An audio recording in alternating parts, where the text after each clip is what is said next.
So I would just say that the way I understand it is that in the 18th and 19th century, we also see that an increase, an escalation of hatred towards various minorities, various groups, marginalized groups, I would say. I don't even want to say minorities because it implies minority and majority, and it has like sort of a status quo kind of value added. I don't want to do that, but I would say marginalized groups. And we're specifically here talking about Europe. We're talking mostly Eastern Europe, but also Western Europe, and the whole rise in hatred against Jews and the stereotypes against many people, but we're specifically talking about the Jews in particular, because the Jews who end up deliberately immigrating to Palestine, majority, as organized movement called Zionism at some point. And so, in particular from Eastern Europe, escaping from the pogroms, escaping from the ghettos, escaping from the ways in which Christian Europe, in particular, now wanted to get in on the act of what was becoming capitalism, right? Because earlier on it was feudalism, land ownership, and so on, to which Jews and non-Jews were not allowed. Only Christian landlords and the land feudalists were allowed to participate. Now things were changing. So there were socio-economic transformation that they wanted to take over, the powers that be wanted to take over. So I relate some of what was going on against the Jews to this hatred was actually had a socio-economic foundation as well. It didn't just come out of nowhere. People woke up and decided. But it was also building on histories of Christian Europe, hatred towards other non-Christians, whether you talk about Muslims or Jews. And we know in the Iberian Peninsula, before 1492, that's where I would say the rise of Islamophobia and the rise of if you want to say anti-Semitism, and I put it in parentheses because it relates to a particular historical period. Hold the thought for just a moment to let the plane pass. Yeah. Would you put white supremacy into this kind of... Yes, but I think also, see, the thing is, every single term I think we need to use, the reason I want to put them in parentheses, the air quotes, is because they emerge in a particular term, the context, that became, we know what we're talking about. Was what was going on in Spain, in the Iberian Peninsula, by the Catholic kings, was that anti-Semitism, was definitely there was anti-Jewish and there was anti-Muslim hatred, because we know that the Jews and the Muslims were actually forced to convert. They were forced to be tested to eat pork and drink wine to see if they were actually converted to Christianity or not. There was the Inquisition. There were a lot of, repression and hatred that was going on. We take it a little bit earlier also to the Crusades and so on. And it has to do, and I'm now talking at the center of analysis, I'm talking about Christian Europe and the feudalist landlords, landed gentry in Europe, that's now wanted to get in, and so it was where they were fighting among each other, and sort of like some of them had the zealous idea that the Holy Land and Jerusalem and so on. And so I want to actually take that back, because that, if you think about it in that sense of history, we can understand then why do we come to today, and what are the ways that we can think about solutions? How can we think about people living with each other? How can we think about tolerance, coexistence, acceptability of religious pluralism, religious and non-religious, spiritual pluralism, and so on.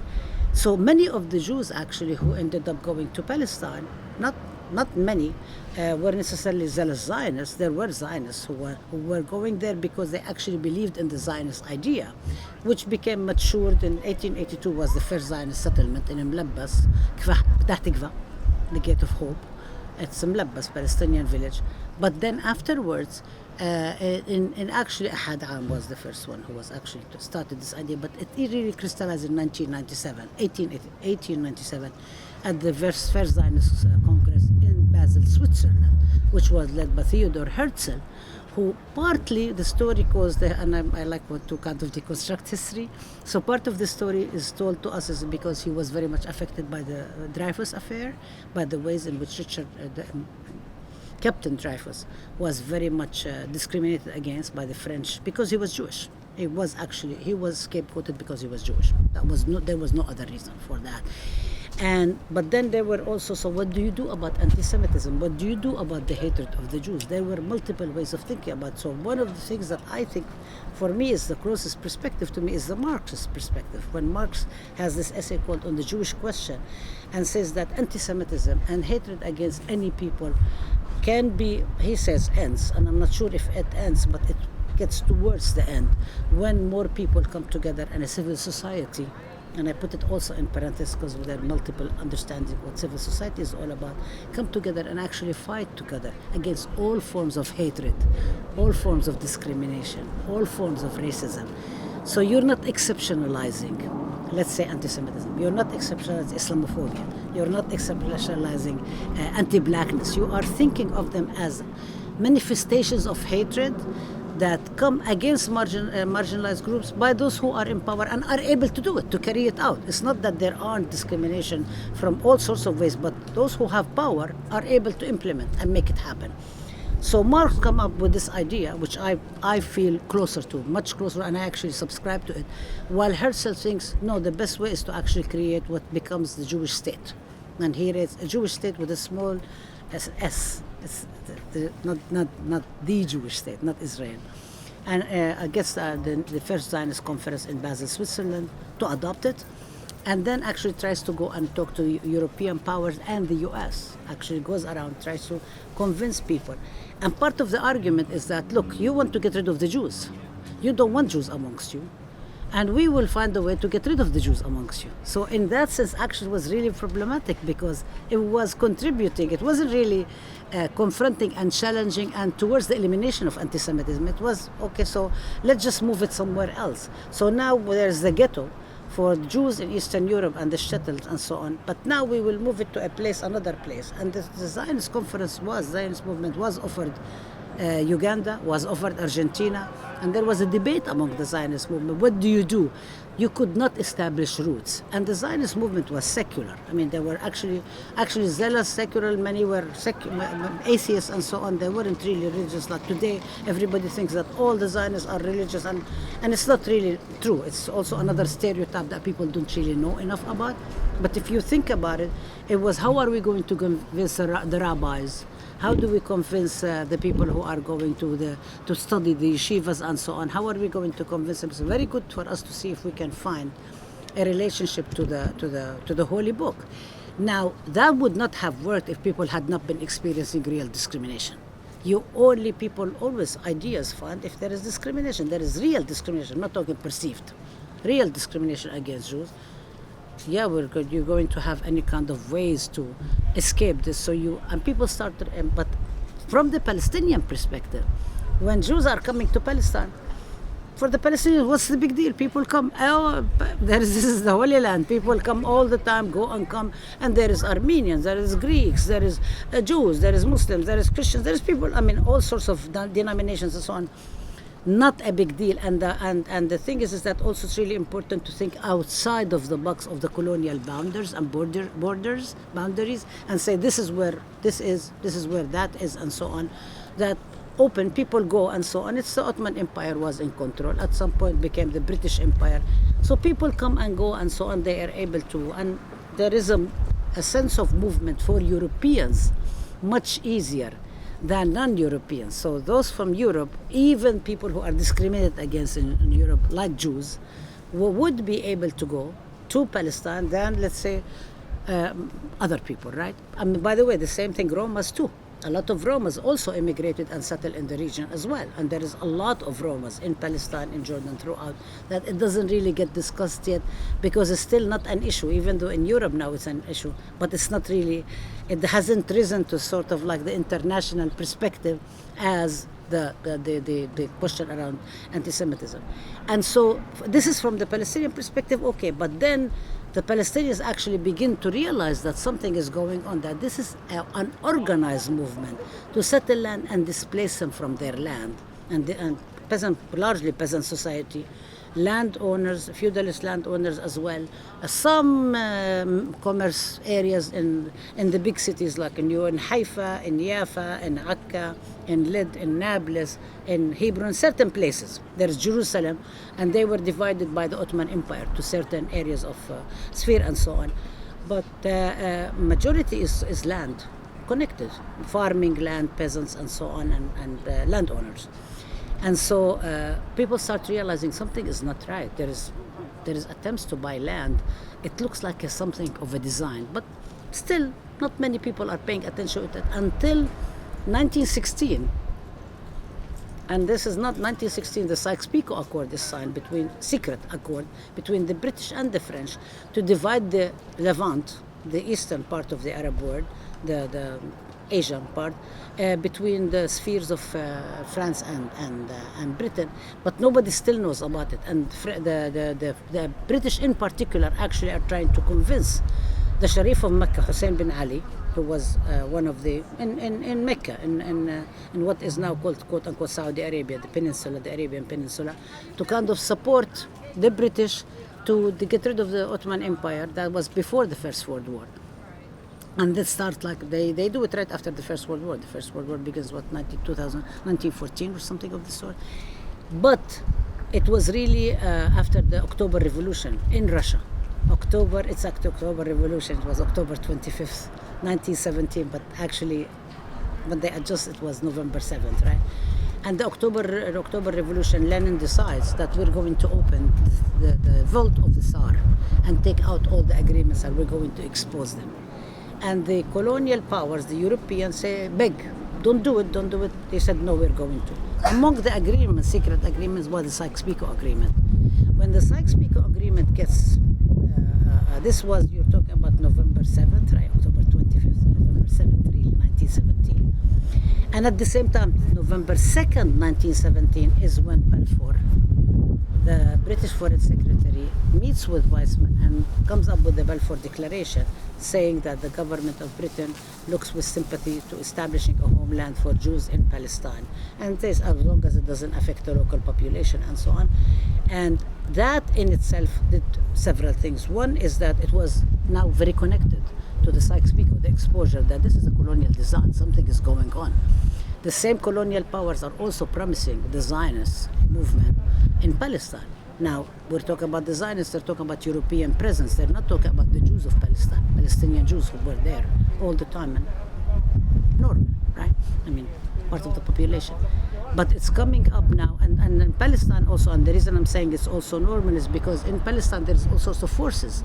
There are the religious Muslim, there are the Christian religious, multiple denominations as we know, but then there is also a very nascent communist and labor movement that's being organized, including movements of Palestinian and Jewish and other workers who are organizing with each other against the whole, in order to gain labor rights, as it was around the world. It wasn't just in Palestine alone. And so there is all sorts of formations that are happening.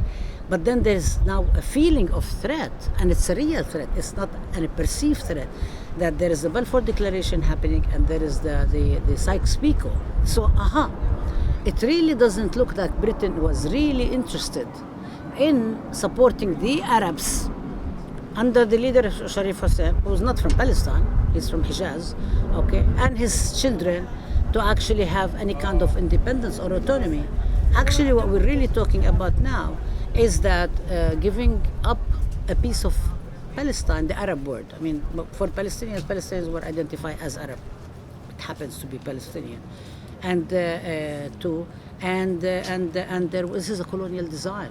So they begin to organize, and one of the first organizing forms was actually Palestinian women, who come out and create all these petitions, but also organizing on the grassroots level. There is a lot of things that are still part of it is the archives. Not all the archives is declassified for people to know everything that's going on, but we do know that now there is organized, and the reason I'm talking about the women and I'm talking about marginalized communities is because the traditional history only talks, when they say the Palestinians, they only talk about what we might call the traditional leadership of the Palestinians. But it's not really about what's also happening on the grassroots that often doesn't really get talked about at all, doesn't get recognized, doesn't get talked about until somebody says, and they say, we discovered it.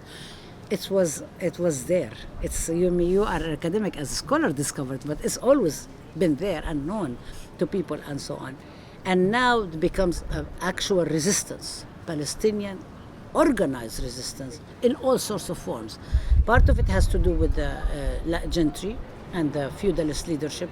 Part of it has to do with the religious leadership that's in Jerusalem. You talk about the Muslim and the Christians. There were some, the one that included Muslims, Christians, and Jews, but not on the basis of religiosity, was the communists and the labor organizing that were not organized based on religious identities. They were organized on the basis of, if you want to, class struggle, workers' rights. The Workers' League was one of the early ones in Palestine, very much organizing and so on. And it becomes actually to crumble as the Zionist project becomes much more evident to the Palestinians, and as some of the workers, the Jewish workers, identify more with Zionism than they identify with the question of kind of like we want to struggle against whatever capitalist exploitation, feudalism, justice, fairness, income, whatever, and so on. So it's multiple things are happening at that time, and so there is an armed and it becomes actually as a real resistance, armed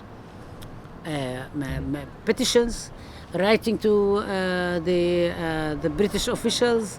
I mean, trying all sorts of things, and it's very, very interesting because you'll see in popular Palestinian folklore, for example, some of the discussions about the high official, and there is songs. المندوب السامي, the high official who was sent in certain delegations to Palestine to investigate one after another. This is why some of us who kind of like, if you know history, whenever they send more and more and more delegations to investigate, we always say, well, you know what you're going to find. It's right there. Go back to history and see. It's all written, it's all documented. I mean, it's good to document, but also you need to act. You need to do something to change the world. Yeah. Was there a sense of betrayal? By whom? By Palestinian people for the colonial powers just deciding?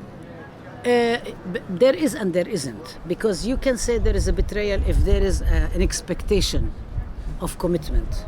It was definitely for the elite, there was a sense of betrayal, because Sharif Hussein bin Ali in Mecca also had an agreement with the British, and of course he was betrayed, for sure, because the Sykes-Picot Accord turns out that actually contradicted all the promises that the British made to him, right, to set up his sons and so on. For the Palestinians on the grassroots, it's also which Palestinians you're talking about.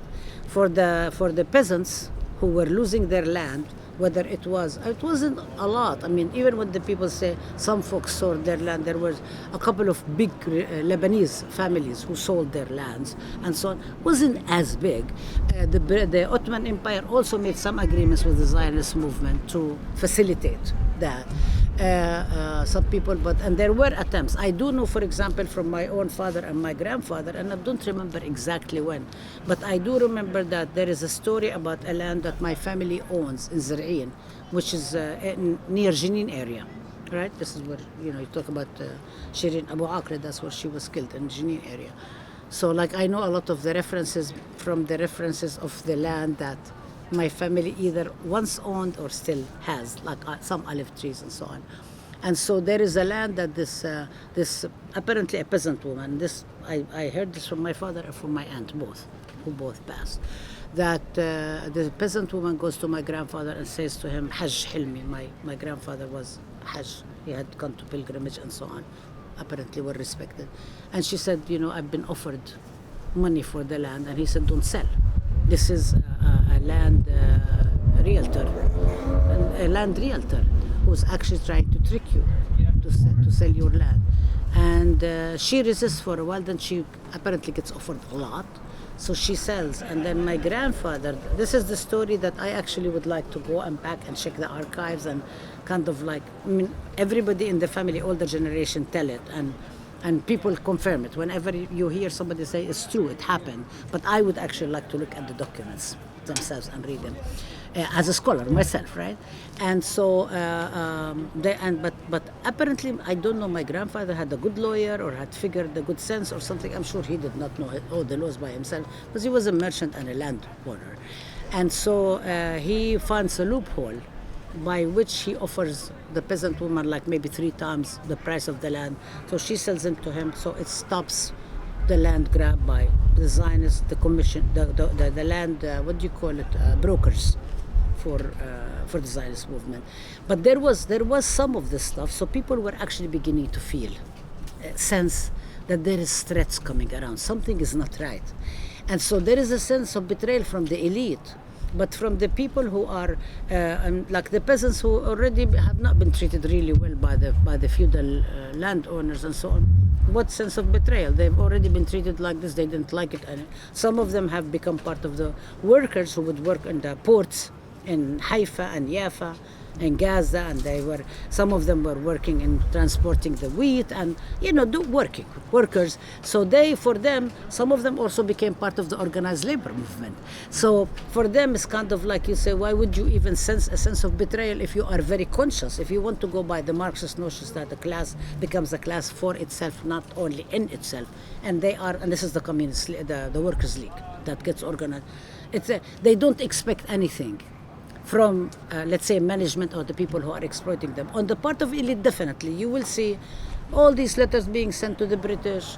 These letters sent, it's like, oh, do something, and so on. We appeal to you, like, why you are appealing? I mean, it's very, very interesting, the language in which some of the elite are writing, approaching, and then there is also another part of the elite actually is calling for an independence party. There is the Mufti of Jerusalem, Hajj Amil Husseini, who is actually thinking about religious part organizing on religious grounds and so on, along with the Christian leadership, but also thinking about maybe they can convince and so on. And he's the one who is appealing to all the powers, whether he's appealing to the British, he's appealing to the Ottomans, he's appealing to the Germans, everybody they can talk to, he will go and talk to them, right? Trying to convince them, which is what the Palestinian Authority is trying to do now, like try to talk, as if you can talk to people and convince them, you actually can. If you win the argument, you'll win the political grounds, and things don't always line up, right? The balance of forces doesn't necessarily gets reflected that way. So between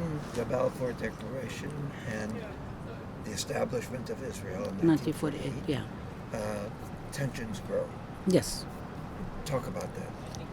Yeah, so there is more land grab. There is more support for the Zionist movement coming from the U.S. As you know, like the Balfour Declaration, this is a long period. We don't have actually enough time to talk about, but all of a sudden there is hundreds of people joining the Zionist movements after the Balfour Declaration. So it's kind of like I documented it, like thousands grow in the U.S. and in the Western world in particular, and that's on one hand. On the other hand, now there is recognition between the Zionist leadership in Palestine and the Zionist movement in general with the British colonial powers. A, the Balfour Declaration already did that. B, you create a Zionist state in Palestine, you get rid of the Jews in Europe. You solve Europe's problem. It's a Europe problem. It's not a Jewish problem. I mean, they call it. I like the Jewish question, not. It's not. And one sometimes even say the Palestinian question, is it really a Palestinian problem? It's a problem for other people. It's not a problem for the Palestinians themselves. It's not a problem for the Jews. It is Europe has a problem. But it addresses that. And so there is more immigration going, there is more tightening. Don't forget, now we start seeing Nazism growing. And we are seeing, and this is before, because Kristallnacht in 1939, it's a while later on, 1939, towards the end of the 1936-39 revolt in Palestine, the Great Palestinian Revolution, the first big one. And I say Palestinian Revolution 1936 to 1939, when there was the mass strike against the British, and again, and it was also also already Zionists were already boycotting Palestinian businesses. Was already, and it's documented, by the way, and a young Israeli scholar has dug into the archives and so on. Boycott going on. Don't buy Palestinian. Don't communicate with the Palestinians and so on. So there is all of this stuff happening on the Zionist movement, very deliberate, to drive people off their land, on the belief that if you drive people off the land, you can substitute and live for them, which I actually don't really think that it actually works in reality, because there's a lot of space in the land and so on. So this kind of like they say, where would they go? there's always place. You'll make space when you get into a tight space. In the third world, you'll always move around and make space. In the U.S., there is kind of like this concept of free space for all. It's not free; it's indigenous lands and so on. But people said, "Oh, you can sit wherever you want. You sit on the subway chair, and you put your bag sits on a chair, another chair, and so on." And there's some people standing, a pregnant woman. You don't care, right? But where I come from, you always make space. You just move a little bit. You figure out a way to make space for everybody. In any case, but there is now more aggressive Zionist attempts to kind of like take, because the Zionist movement is getting stronger and stronger and stronger, getting support from the US and getting support from European countries. The British are identifying, not very happy, they don't like, the part of the British establishment doesn't like Jews because they are anti-Semitic, okay? But part of them also identify more with Jews than they identify with Palestinians, because they think of the Palestinians as the native savages that are, quote, backward. So all the Islamophobia, Orientalism, colonialist ideas and so on, that are also occurring in other parts where Europe is colonized. It's not only because if you do comparative history studies, you look at the ways the French are looking at Algeria, you look at the ways the British are looking at various parts of Africa, Belgium, it's very similar. The US, the ways in which the colonists here, there is like very similar sort of like as if people are reading the same books and so on. But we do know also from the history of Zionism that Jabotinsky, for example, said, oh, Palestinians love their land like the Sioux. And the Americans love their land, attached to the land and so on. So there is some recognition that something is going on about settling land of indigenous people at the expense of indigenous people by those who have the power. And of course there is also all the military shipments and the guns and so on and so forth. I mean, don't forget the Zionist movement now is a very strong place in Europe. It's European. It's in its home grounds, okay? And it's doing it, and I'm not talking about Nazi Germany yet. I'm talking about Britain and so on and so forth. It's very contradictory because Europe wants to get rid of the Jews. At the same time, there is more identification than with the savage natives. Because in Britain also, the way they're thinking about India, they're thinking about multiple other colonies and so on. They're thinking about the Palestinians. So there is very weird because discursive sort of like contradiction in terms of who are the Palestinians, what do they represent and so on. So it's kind of like shocking. Every single time, I know for me, for example, even until today, anybody says to me, oh, good for you. You are such a strong, wonderful Palestinian. Like, I'm not the exception. There's a whole lot like me. I mean, what do you think I came from? I just became all of a sudden like this. Is it a miracle or something? Somebody brought me up and nurtured me and so on. So a whole bunch of us. It doesn't matter because the mindset is so set up and ingrained and it keeps reproducing the same things again and again. At the same time also, Nazi Germany is growing and there is this very strong idea of ranking people on a hierarchy of who is better and what, which actually also resonates with the ideas. Now you're talking about white supremacy, and I'm making it in small w and small s, not in capital, because there is very multiple variations to it. So white supremacy, let's say about the whole question of manifest destiny, the colonization of the Americas, which resonate with some of the stuff that comes from Europe, but doesn't resonate with everything else, because the Spanish, for example, were obsessed whether the Indians had a soul or not. The English settlers in the quote unquote the first 13 colonies weren't really they didn't give a damn. They didn't really care if Indians had soul or didn't have a soul. They just wanted to have a land, and we're gonna kill them, fool them, and think about them that they're so stupid and so on. We're going to trick them. I mean, it's a lot of colonial ideas mixed up with each other, but not every one of them is exactly the same. And if we think that we're gonna find exactly the same, we will be in vain, trying in vain. But that is going on, and the Palestinians, it's very interesting because if you look at this discourse, and I'm always looking at, for trying to find what are marginalized communities doing, and trying to, yeah. Let that pass. Very interesting to think about what marginalized communities. Yeah, what marginalized communities think, because I'm always trying to think of, okay, when people say the Palestinians, I'm always contesting, who do you think the Palestinians are? When you say the Palestinians, what do the Palestinians want? What do the Palestinians need? And I'm like, which Palestinians are you talking about?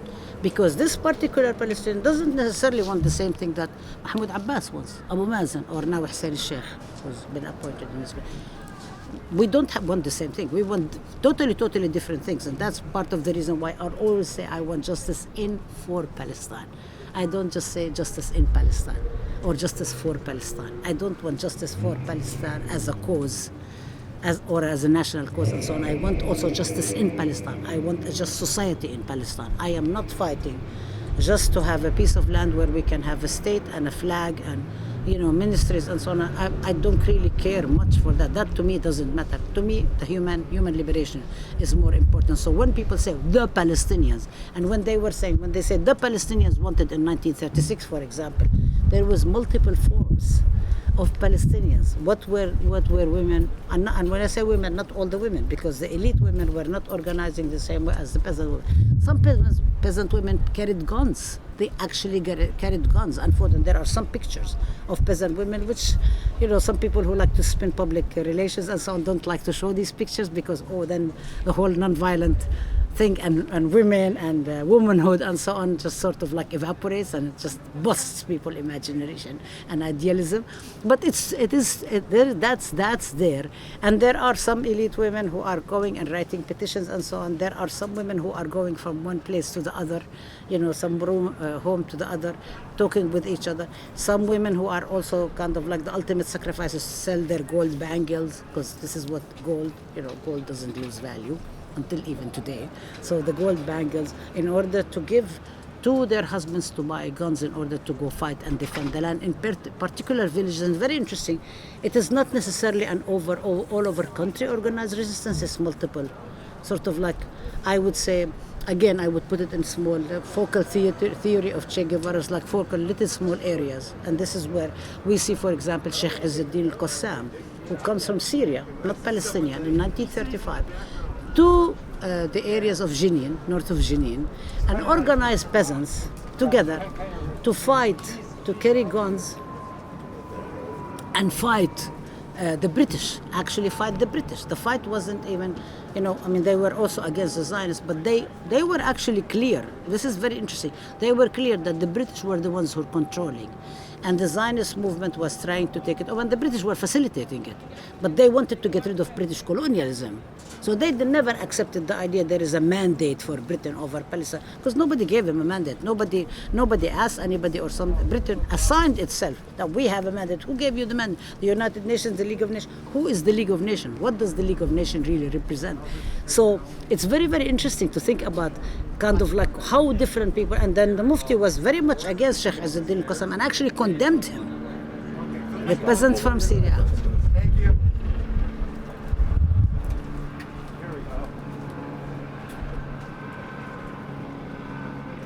I want to be respectful of your time too. Yes, yeah.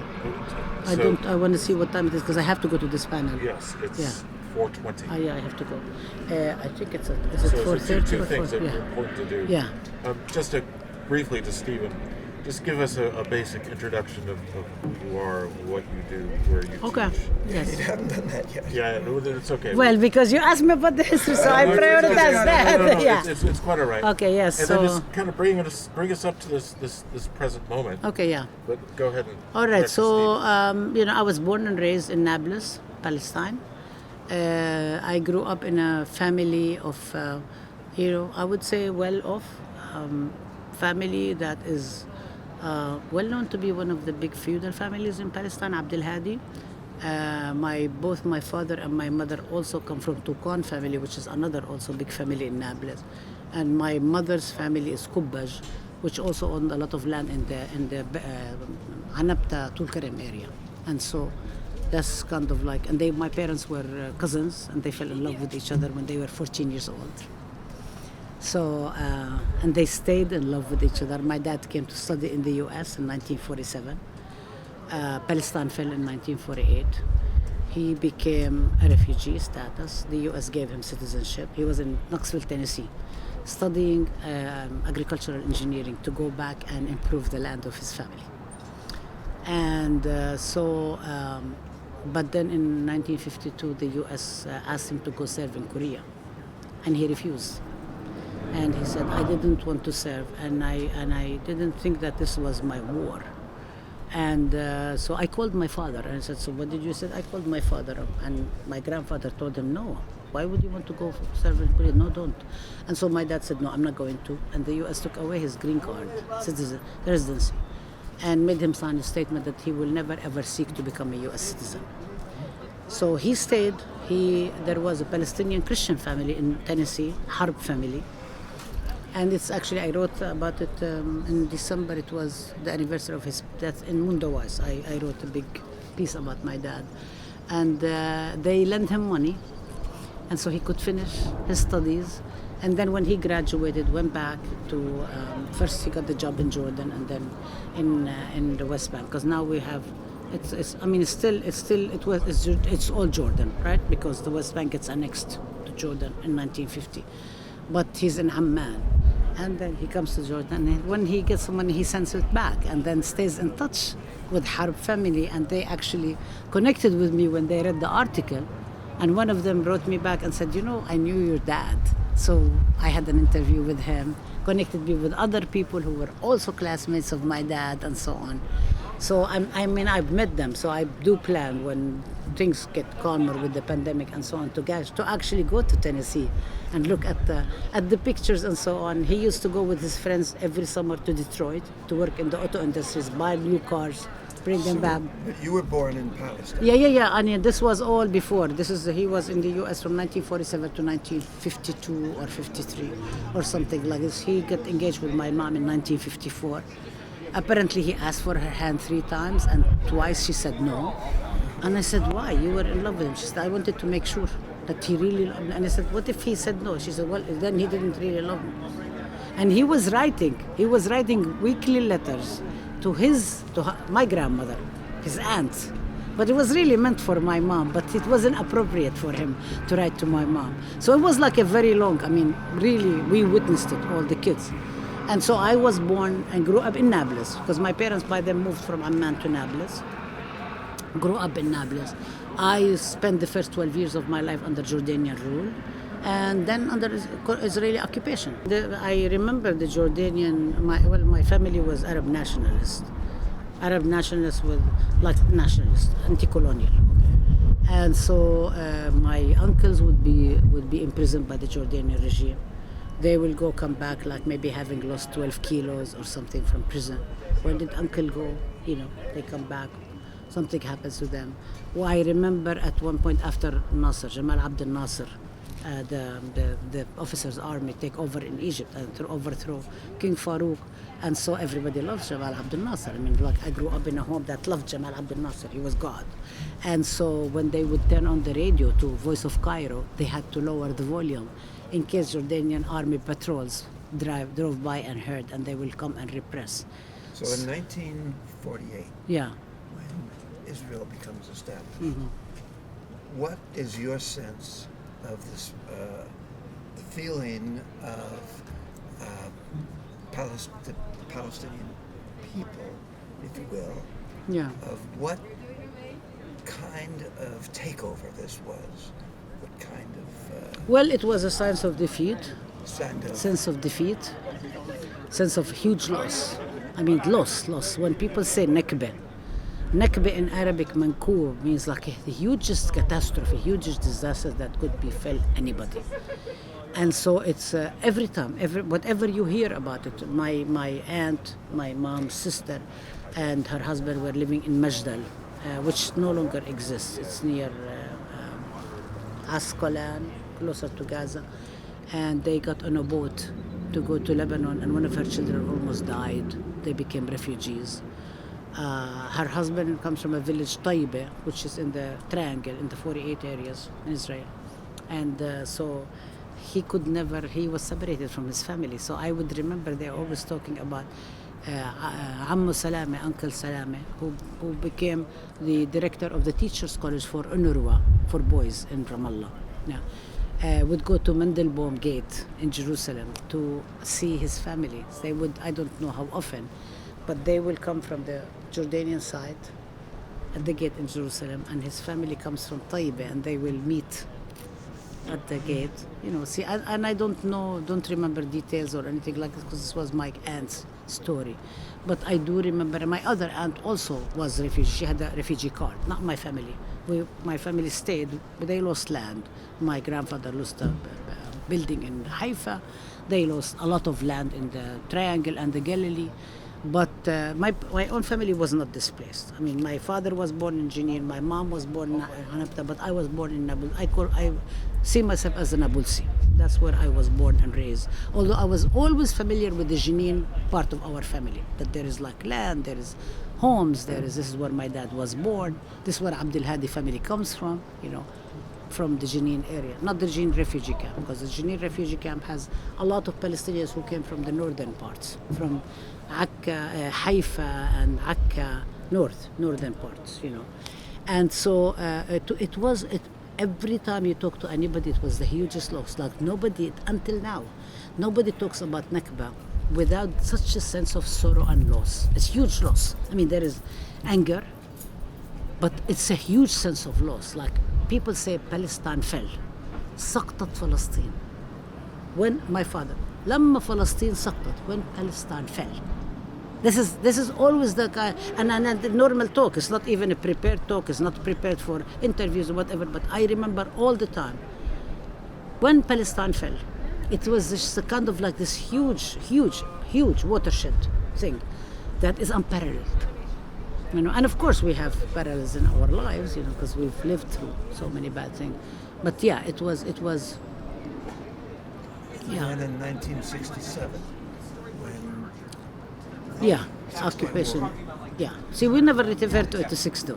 We never. It's Israeli and US. When they say 60, it means it's in reference to actually Israel being able to win all these territories in 6 days. Wonderful.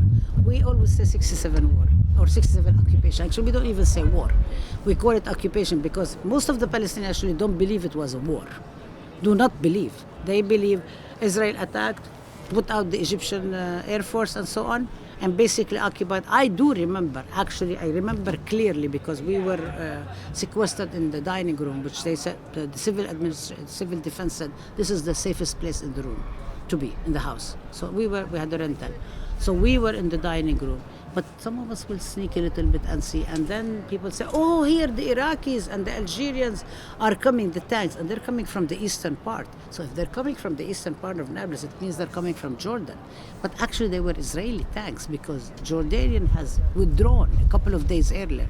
There were a few Jordanians who did not receive the orders to withdraw, including this Jordanian guide, soldier, who go into the roof of our building and fought with the Israelis and died with his gun. And even, I was the eldest, so my dad told me, Habib, to go on the roof and just take out the gun because we have to throw the guns in this big place because Israel already declared curfew and you have to get rid of the guns, otherwise everybody will be arrested. So yeah. And the takeover of the Al-Aqsa Mosque by It wasn't.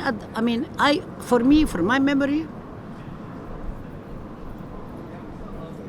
I don't remember that as being kind of like a particular about the Aqsa Mosque itself. It was the takeover of everything. It's like I remember different things. That, for example, now my uncle's family did not have to go through Mandelbaum Gate because there is open borders now.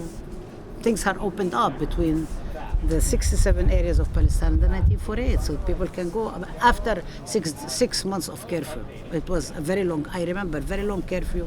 We missed a lot of classes. A lot of our teachers had quit, so it was sort of very turbulent, at that time. So I don't remember anything very huge about the Aqsa Mosque. I remember really big about Jamal Abdel Nasser resigning, and there was like a mourning. And then he agreed not to resign. He changed his mind and so on. But there was this sense of both loss. It was a sense of anger. It was a sense of this was being let down by Arabs. I wouldn't even say total betrayal, except for Abdel Nasser, because everybody knew King Hussein had already cut deals with Israel and so on. So like nobody ever, at least where I was growing up, nobody relied on King Hussein at all. Okay, I have to go. Yeah, but that was something that was really what was I saying? Yeah, that was the Jordanian nobody, but it was the all Nasser, Abdel Nasser, Egypt thing. And I don't even remember anybody even talking about Syria. But Egypt was a very big thing. That the defeat of Nasser, defeat of everybody. And I remember even one of my cousins was back home from studying in Italy or something, my aunt, and he was saying, oh, forget about Abdel Nasser. I mean, he was already a Marxist, my cousin, and so on. So they did not really support Nasserism or Arab nationalism or something like this. I was like, what is Nasser? He said, and my mom said, no, don't say anything about Abdel Nasser. He's, my brothers, my young brothers are called Nasser and Amir. Almost everybody in the family have somebody named Nasser, Jamal, Abdel Nasser, everybody named after. He was such a huge presence, so that was a huge thing. Nasser, Egypt was a huge thing. And I think it took a while for it to settle in, that this is an occupation that's going to last. I mean, so the Israeli assent with United States support to become the bullies of the neighborhood, so to speak. Yeah, but I don't want to use the word assent because that has a positive connotation. They are the bullies, but it was also the U.S. is sort of like takes a while for the U.S. to sort of like fully settled in its role in supporting Israel. 1967, yes, they supported Israel, and there was the fear about kind of like protecting Iran, protecting Israel, the Baghdad Pact. There were a lot of movements in the region in the late 50s that not only in Iran, Mossadegh winning the elections and being overthrown, in Egypt, in Lebanon, in Iraq. There is all these movements that are coming up, rising up. There is protection in Jordan. I remember Suleiman Nabilsi wins the government, nationalist government. And there is huge demonstrations, and the Jordanian government actually attacks and kills. Like one young Palestinian woman, Raja Abu Amash, school kid, was in the young uniform, and in the demonstrations and so on. So there is a lot of movements going on, and this is the height of the Cold War. So for the U.S. it's very, very important also to crush and support Jordan, support Israel, obviously, support anybody. This is before 67, so it's consolidated, but 67 becomes the era. And then the occupation becomes more and more severe. Yeah. Well, occupation begins in 67. And we were not living happily under Jordanian rule. We hated it. It was like very repressive. I always remember it was very repressive. You have to watch what you're saying. You have to, we cannot talk about things with the grown-ups and so on. I would go to school and I fight with girls whose families supported King Hussein all the time. I mean, it was always part of our growing up.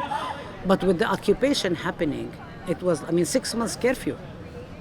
6 months curfew, and nobody knows what's going to happen. The curriculum change, everything changes in our lives. You will need a permit for every single thing. You need the permit to move from one place to the other. You need a permit to bury. You need a permit to go visit somebody. You need a permit to go visit, you need a permit to get a driver's license. This is the permit thing is always sort of like they set up in this big headquarters, and it was Israeli military. It took a very long time before they changed it to civic administration, which was the same, but they call it civic in order to make it sound not military. I need to stop.